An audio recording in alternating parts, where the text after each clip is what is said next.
2 April মঙ্গল প্রবেশ করেছে মীন রাশিতে, থাকছে 11 মে অবধি। এটি কোনো সাধারণ গোচর নয়। সেখানে আগে থেকেই অবস্থান করে রয়েছে শনি এবং রবি, এবং 10 এপ্রিল যুক্ত হচ্ছে বুধ। তৈরি হচ্ছে এক চতুর্গ্রহ যোগ। মীন রাশির জলতত্ত্ব আর মঙ্গলের অগ্নিতত্ত্ব, এই দুই বিপরীত শক্তির সংঘাত আপনার রাশিতে প্রোডাক্টিভিটি আনবে নাকি প্রোক্রাস্টিনেশন? আজ আমরা লজিক্যালি 12টি রাশির বিশ্লেষণ করব। মীন রাশি থেকে মঙ্গলের দৃষ্টি থাকছে মিথুন, কন্যা এবং তুলা রাশিতে। যাদের জন্মছকে শনি বা মঙ্গল জলতত্ত্বের রাশিতে আছে, অথবা যাদের শনির সাড়ে সাতি চলছে বা শনি বা মঙ্গলের দশা অন্তর্দশা চলছে, তাদের ওপর এই গোচরের প্রভাব কিন্তু হবে বেশ খানিকটা ইন্টেন্স। মঙ্গলের এতদিন কুম্ভ রাশিতে রাহুর সাথে যে অবস্থান ছিল, এই গ্রহাবস্থান ততটা জটিল না হলেও কিছুটা তো তার এফেক্ট থাকবেই। দর্শক বন্ধুরা, এই ভিডিও শেষে আমি কিছু উপায় বা রেমেডি বলবো, যা আপনাকে এই নেতিবাচক যোগ থেকে রক্ষা করতে পারে। মনে রাখবেন, জ্যোতিষশাস্ত্রের প্রতিকার মানে শুধু পাথর পড়া নয়, বরং নিজের লাইফস্টাইল এবং এনার্জিকে গ্রহের সাথে টিউন করা। তাই জন্য ভিডিওটা স্কিপ না করে লাস্ট পর্যন্ত দেখুন, এবং এরকম অ্যাস্ট্রোলজিক্যাল আপডেট পেতে চ্যানেলটা সাবস্ক্রাইব করে পাশে থাকুন। আপনাদের একটা লাইক এবং কমেন্ট আমাকে ভিডিও বানাতে উৎসাহ দেয়। চলুন তাহলে প্রবেশ করা যাক মূল আলোচনায়। প্রথমে শুরু করব মেষ রাশি লগ্ন দিয়ে। মেষ রাশি লগ্নের অধিপতি গ্রহ মঙ্গল জলতত্ত্বের মীন রাশিতে। অগ্নির সাথে জলের এই বৈপরীত্য আপনার স্বভাবে কিন্তু এই সময় যথেষ্ট প্রভাব ফেলবে। এক অদ্ভুত আলস্য বা প্রোক্রাস্টিনেশন আপনাকে ঘিরে ধরতে পারে এই সময়। আরাম প্রবণতা বাড়বে এই সময়, আপনার কাজের গতিও কমবে। শারীরিক দিক থেকে যাদের হাই বিপির সমস্যা এবং সুগারের সমস্যা আছে, অতিরিক্ত সচেতনতা প্রয়োজন। পায়ের কোনো সমস্যাতেও ভুগতে পারেন। এই সময় আপনার আধ্যাত্মিক চর্চা বা স্পিরিচুয়াল প্র্যাকটিস যথেষ্ট বাড়বে। ভ্রমণের সুযোগও আসতে পারে এই সময়, যা আপনাকে কিছুটা মানসিক শান্তি দেবে। বৃষ রাশি লগ্নের একাদশে মঙ্গল আসছে এবং 4টি গ্রহের যোগ বা চতুর্গ্রহের যোগ তৈরি হচ্ছে। এটি একদিকে যেমন প্রাপ্তি যোগ নির্দেশ করে, অন্যদিকে পারিবারিক জীবনে কিছুটা অস্থিরতা আনবে। বিশেষ করে বড় ভাই বোন বা বন্ধুদের সাথে ভুল বোঝাবুঝি বা মতভেদ হওয়ার সম্ভাবনা প্রবল। ব্যবসা বাণিজ্যের ক্ষেত্রে পার্টনারশিপে কোনো বড় সিদ্ধান্ত নেওয়ার আগে এই সময় কিন্তু আপনাকে দুবার ভাবতে হবে। কর্মক্ষেত্রে অগ্রগতির সম্ভাবনা থাকলেও আপনার ব্যয় বা খরচ কিন্তু বেশ ভালোই হতে পারে। এই সময় কোনো বড় আর্থিক ক্রাইসিস এড়াতে পরিকল্পিতভাবে অর্থের ব্যয় করা উচিত। মিথুন রাশিলগ্ন সাপেক্ষে দশম ঘরে মঙ্গলের অবস্থান, এবং মীন রাশি থেকে মিথুন রাশিতে মঙ্গলের চতুর্থ দৃষ্টি থাকবে। কর্মজীবনে এই সময়টা বেশ উত্তেজনাময় হতে পারে। সহকর্মীদের সাথে দূরত্ব আসতে পারে এবং প্রফেশনাল লাইফে কিছুটা শান্তির অভাবও অনুভব করবেন এই সময়। ছোটোখাটো চোট আঘাত, পারিবারিক অশান্তি, হাই বিপির সমস্যা আপনার উদ্বেগের কারণ হতে পারে। এই সময় প্রফেশনালদের জন্য আমার পরামর্শ, আপনার যদি কোনো পেন্ডিং কাজ থেকে থাকে, তবে এই সময়ের মধ্যে তা শেষ করার আপ্রাণ চেষ্টা করুন। আয়ের নতুন পথ খোঁজার পরিকল্পনা কিন্তু এই সময় সফল হতে পারে মিথুন রাশি লগ্নের মানুষটা। কিন্তু মানসিক বিচলতা নিয়ন্ত্রণ করা এই সময়ে খুবই জরুরি। কর্কট রাশি লগ্নের যোগকারক গ্রহ মঙ্গল নবমে যাচ্ছে। এটি আপনার ভাগ্যস্থান। দীর্ঘদিনের কোনো অপূর্ণ ইচ্ছা আপনার পূরণ হতে পারে, যেমন তীর্থযাত্রা বা উচ্চশিক্ষার জন্য যারা বিদেশে যাওয়ার চেষ্টা করছেন, এই সময় সেই সুযোগ কিন্তু আপনাদের কাছে আসতে পারে। তবে মনে রাখতে হবে এই যাত্রাটি কিন্তু খুব একটা সহজ হবে না।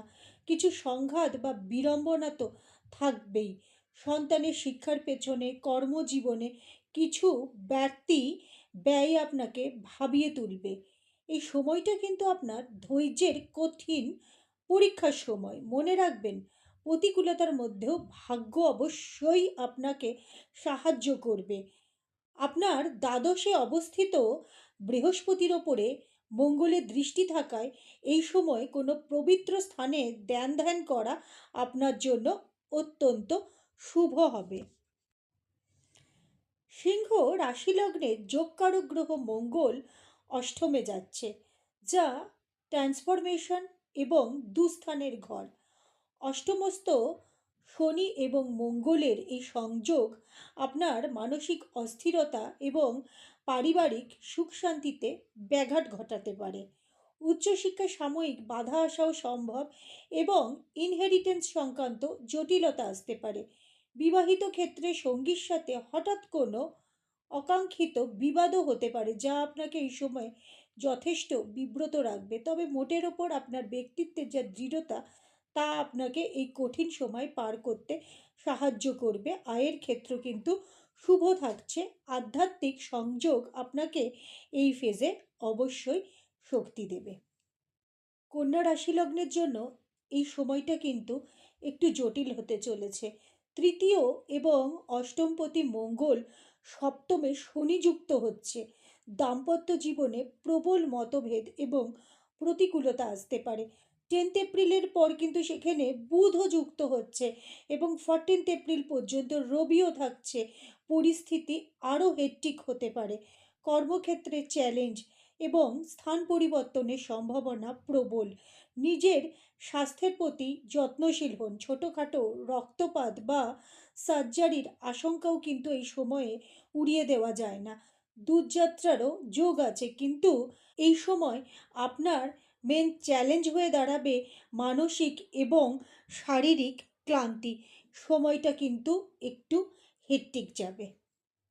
তুলা রাশি লগ্ন সাপেক্ষে মঙ্গল ষষ্ঠে অবস্থান করছেন এবং তার অষ্টম দৃষ্টি থাকছে আপনার রাশি লগ্নের ওপর। এই সময়টা মোটামুটি মিশ্র ফলের সময়। একদিকে যেমন আপনি শত্রুদের ওপর বিজয়ী হবেন, জীবনে অনেক জটিল সমস্যাগুলোর সমাধান পাবেন, অন্যদিকে কিন্তু আপনার মেন্টাল প্রেশার এবং উত্তেজনা আপনার স্বস্তিতে ব্যাঘাত ঘটাবে। আপনার পার্টনার বা জীবনসঙ্গীর স্বাস্থ্যহানি বা আত্মীয়দের সাথে মতবিরোধের সম্ভাবনাও কিন্তু এই সময়ে রয়েছে। সঞ্চিত অর্থ অপচয় হতে পারে, তাই আর্থিক লেনদেনে বিশেষ সাবধানতা অবলম্বন করুন। তুলা রাশির জন্য আমি বলবো, ধৈর্যই হবে আপনার এই সময়ের মূল মন্ত্র। বৃশ্চিক রাশি লগ্ন সাপেক্ষে মঙ্গল চতুর্থ থেকে পঞ্চমে যাচ্ছে। এই সময় আপনি লক্ষ্য করবেন আপনার ডিটারমিনেশন বা সংকল্প করার শক্তি কিন্তু অনেক গুণ বেড়ে যাচ্ছে। আপনি বুদ্ধিমত্তার সাথে আপনার কাজের গতি বেশ ভালো বাড়াতে পারছেন। যারা সন্তান লাভের চেষ্টা করছেন বা সন্তানের সাফল্যে চিন্তিত, তাদের জন্য কিন্তু সময়টা বেশ পজিটিভ। উত্তরাধিকার সূত্রে কোনো অমীমাংসিত সমস্যার সমাধানও কিন্তু এই সময় হঠাৎ করে হয়ে যেতে পারে। কর্মক্ষেত্রে আপনার কাজের সঠিক মূল্যায়ন বা অ্যাপ্রিসিয়েশন পাবেন। সব মিলিয়ে এটি আপনার জন্য কিন্তু একটা সাফল্যের ফেজ হতে পারে। বৃশ্চিক রাশি লগ্নের মানুষরা, ধনু রাশিলগ্ন সাপেক্ষে মঙ্গল তৃতীয় থেকে চতুর্থে প্রবেশ করায় পারিবারিক সুখ শান্তি কিছুটা বিঘ্নিত হওয়ার যোগ লক্ষ্য করছি। জীবনসঙ্গীর সাথে প্রবল মতভেদ বা তাদের স্বাস্থ্য নিয়ে দুশ্চিন্তাও এ সময় আপনাকে বেশ বিঘ্নিত করতে পারে। ঘরোয়া পরিবেশে শান্তির অভাব এই সময় কিন্তু একটু অনুভব করবেন। এই সময়টায় বড় কোনো ব্যবসায়িক বিনিয়োগে আশাহত হওয়ার সম্ভাবনা রয়েছে, তাই কোনো গুরুত্বপূর্ণ সিদ্ধান্ত পিছিয়ে দেওয়া ভালো বলেই আমি মনে করছি। কর্মজীবনে জটিলতা বাড়তে পারে এই সময়, তাই নিজের কর্মদক্ষতা প্রমাণ করতে বাড়তি পরিশ্রমের কিন্তু প্রয়োজন হবে। মকর রাশিলগ্ন সাপেক্ষে মঙ্গল দ্বিতীয় থেকে তৃতীয় ভাবে যাচ্ছে। এই সময় কিন্তু আপনার সাহস এবং আত্মবিশ্বাস একদম পিকে থাকবে। আপনি কর্মজীবনে আপনার প্রতিভা দেখানোর সুযোগ পাবেন, যা আপনাকে নতুন কোনো কর্মলাভের পথও কিন্তু প্রস্তুত করে দিতে পারে। তবে সাবধান থাকতে হবে, পারিবারিক ক্ষেত্রে পিতার স্বাস্থ্যহানি বা ইনহেরিটেন্স নিয়ে কোনো গোলযোগ দেখা দিতে পারে। ছোট ভাই বোনেদের সাথে মতবৈষম্য এড়াতে আপনাকে এই সময় একটু অ্যাডজাস্ট করতে হবে। আয়ের ক্ষেত্রে সময়টি কিন্তু পজিটিভই থাকবে।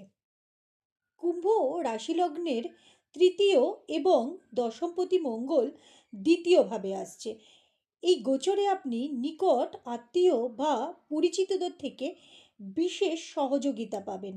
কর্মজীবনে এই সময় আপনার কাজের কদর বাড়বে। এই সময় প্রমোশনের যোগ, আপনার স্বীকৃতির সম্ভাবনাও কিন্তু তৈরি হচ্ছে। জমি ও ঘরবাড়ি সংক্রান্ত বিষয়ে এই সময় আপনি সফল হতে পারেন, কিন্তু আপনাকে আপনার বাক্য প্রয়োগ থেকে যথেষ্ট বিরত থাকতে হবে। এই সময় মুখের ভেতরের কোনো সংক্রমণ, দাঁতের সমস্যা, কোনো ইনফেকশন আপনাকে ভোগাতে পারে। বাক্য সংযমী এই সময়ে আপনার সবথেকে বড় প্রতিকার। মীন রাশিলগ্নেই কিন্তু এই চতুর্গ্রহ যোগ তৈরি হচ্ছে। মঙ্গল এখানে দ্বিতীয় এবং নবমপতি হয়ে রাশিতে অবস্থান করছে। এর ফলে আপনার স্থাবর সম্পত্তি বা নতুন বাড়ি গাড়ি কেনার যোগ তৈরি হচ্ছে। ভাগ্যের পূর্ণ সমর্থন এই সময় আপনি পাবেন। তবে মীন রাশি যেহেতু জলরাশি এবং মঙ্গল অগ্নি, তাই নিজের স্বভাব এবং মেজাজের ওপর নিয়ন্ত্রণ রাখাই এই সময় কিন্তু সবথেকে বড় চ্যালেঞ্জ হয়ে যাবে। যারা উচ্চ রক্তচাপের সমস্যায় ভুগছেন তাদের সাবধান থাকা উচিত। উচ্চশিক্ষায় সাফল্যও সম্ভব যদি আপনি আপনার একাগ্রতা বজায় রাখতে পারেন। 12টি রাশির এই বিশ্লেষণ থেকে একটি বিষয় পরিষ্কার, মঙ্গলের মীন রাশিতে গোচর আমাদের প্রত্যেকের জীবনেই কোনো না কোনো স্তরে রূপান্তর বা ট্রান্সফরমেশন কিন্তু নিয়ে আসছে। তবে মনে রাখবেন, এটি একটি সাধারণ রাশিফল বা জেনারেল প্রেডিকশন। আপনার ব্যক্তিগত জন্মছকে মঙ্গলের সঠিক ডিগ্রি, তার প্লেসমেন্টের ওপর এই ফলাফলের তারতম্য কিন্তু আসতেই পারে। তাই কোনো বড় সিদ্ধান্ত নেওয়ার আগে আপনার ব্যক্তিগত কুষ্টি বিচার করা সবসময় বুদ্ধিমানের কাজ। এই চতুর্গ্রহ যোগ এবং মঙ্গলের নেতিবাচক প্রভাব থেকে মুক্ত থাকতে আমি আপনাদের কিছু প্রতিকারের কথা বলবো, যা আপনাদের এনার্জিকে ব্যালেন্স করতে সাহায্য করবে।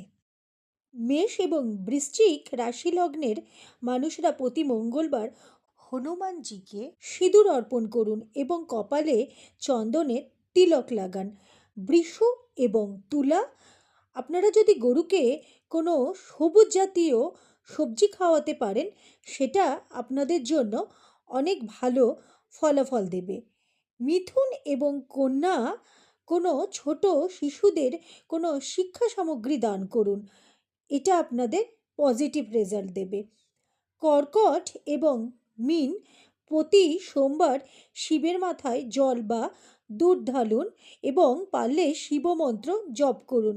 এতে জলের তত্ত্ব এবং মঙ্গলের অগ্নিতত্ত্বের ব্যালেন্স হবে।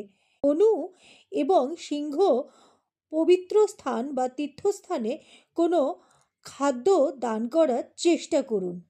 সব রাশিলগ্নের জন্যই বলছি, প্রতিদিন হনুমান চালিসা পাঠ করুন এবং মঙ্গলবার গুড় এবং ছোলা দানের চেষ্টা করুন।